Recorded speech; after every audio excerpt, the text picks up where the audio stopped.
Kako srpski kultivisani seljak brani srpsku inteligenciju?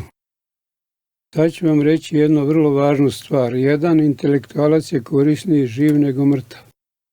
Jel'te da sam pametan? Da.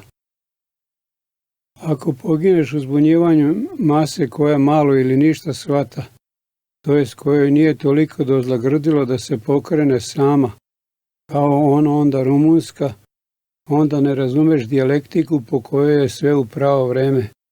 I nisi iz istorije naučio da su mnogi intelektualci shvatili da su korisniji svojim intelektualnim delanjima, generacijama koje dolaze, nego intelektualno buntovanim istupima generaciji svog vremena, koja je još nezrela da shvati sebe i svoju situaciju, pa su mnogi intelektualci prošlosti svoja kapitalna dela ostavljali za posthumna publikovanja. To je jednako kao i danas biti intelektualno aktivan penzionerskoj eliti Srbije, koju je zaglupavila Titova filozofija obrazovanja, koja se svodila na delovanja Filozofskog fakulteta u Beogradu pod upravom Veljka Koraća, a koja delovanja su se sastojala u veličanju filozofije koja ne valja. Marksističke, što Veljko Korać i njegovi profesori i diplomci ili nisu bili shvatili ili su bili nemoralni veličajući ono što ne valja. A onda ovo u odbranu srpskih intelektualaca. Ako čovjek nema alternativu za osiguranje svoje egzistencije, onda je on rob. Ja sam seljačko dete vrlo prostih roditelja. Odrastao sam u Surčinu 9 godina, u Novoj Paziju 9 godina i svakog leta kao dečak bivao svinjar i koješta oko poljoprivrede na njivama mog ujaka u Pećincima. Prošao sam kroz osnovnu školu, nije me interesovala. Prošao sam kroz školu učenika u privredi u Staroj Pazovi, nije me interesovala. Postao sam mašin bravar. Kad bih vam sad pričao šta sam sve posle naučio, to bih mogao preneti svima njima sa Srđanom Nogom, Brankom Dragašom, Draganom Jovanovićem Piroćancem, Milomirom Marićem, Aleksandrom Vučićem, Biljanom Srbljanović, Goranom Mitićem i svima vama koji ovo čitate ili gledate, trajalo bi to zaista dugo. Ovaj video je prvenstveno Branku Dragašu i Draganu Jovanoviću Piroćancu na njihovo pitanje zašto se intelektualci dodvoravaju tiranima.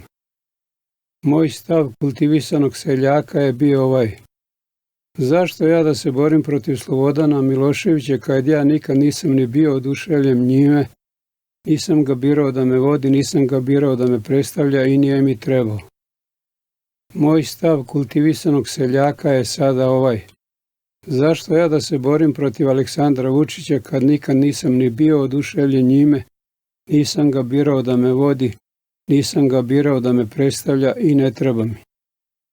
Neću reći prostoću da svako dobije ono što zasluži, niti prostoću da se svako raduje ono čemu je dorastao, nego kažem ovo.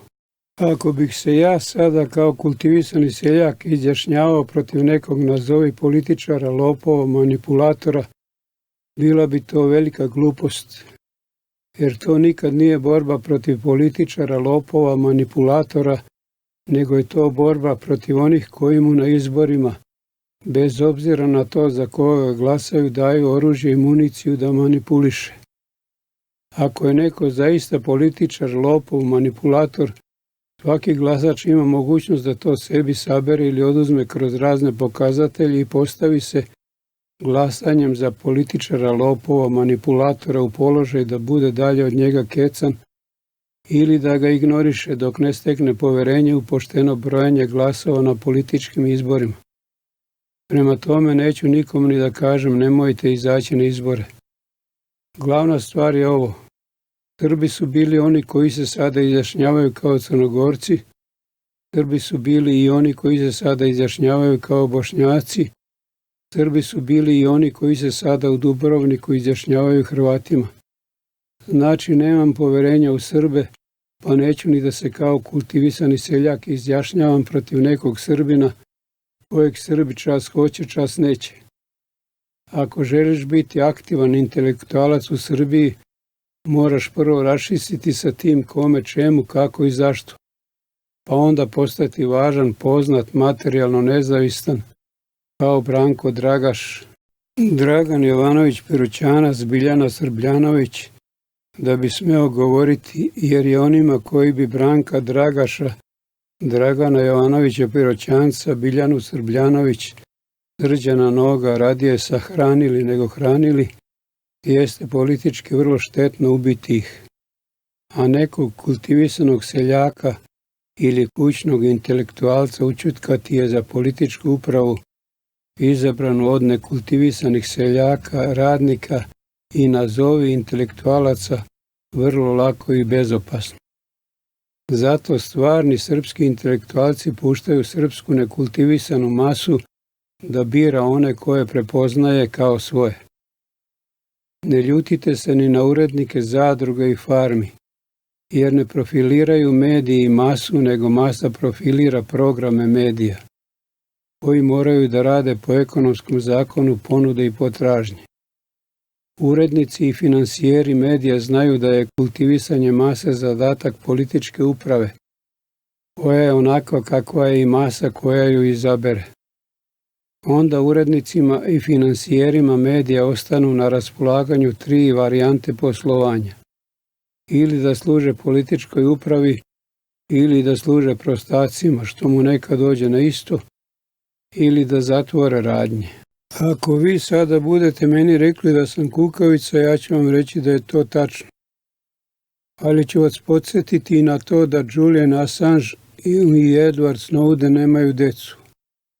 Pa onda i na ovo da su Dragaš i Perućanac stekli reputacije postepeno u vremenu u kom se smelo govoriti malo slobodnije.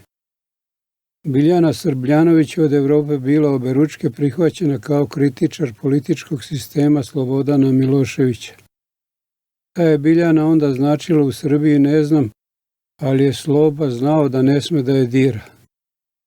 Ovi hrabri srpski portali koji na YouTube-u kevću protiv ovog i onog, po mom shvatanju nisu srpska inteligencija. Jedino mi tu nije jasno kako njih niko ne dira, a jedan Paroški ili jedan Sandulović nisu sigurni da će umreti od starosti. Pa ti vidi di si, pogotovo ako ima još poslova koje umjesto tebe ne može i neće obaviti ili dovršiti niko.